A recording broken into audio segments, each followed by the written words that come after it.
how to fix error loading mods in Minecraft. Hey guys, in today's video, I'm going to show you how to fix the error loading mods issue in Minecraft.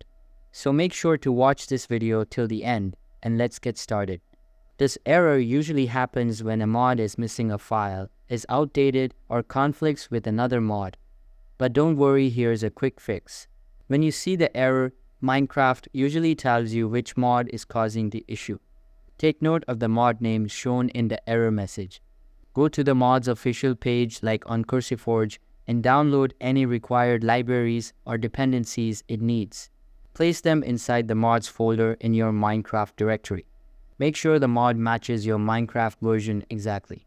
If it doesn't, either update your Minecraft or download the correct version of the mod. Try launching the game with only the core mods installed. Then, add one mod at a time and relaunch.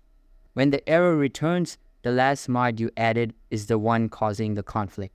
If nothing else works, reinstall Minecraft to get a clean slate. Then re-add your mods one by one to avoid repeating the issue. That's all for the video.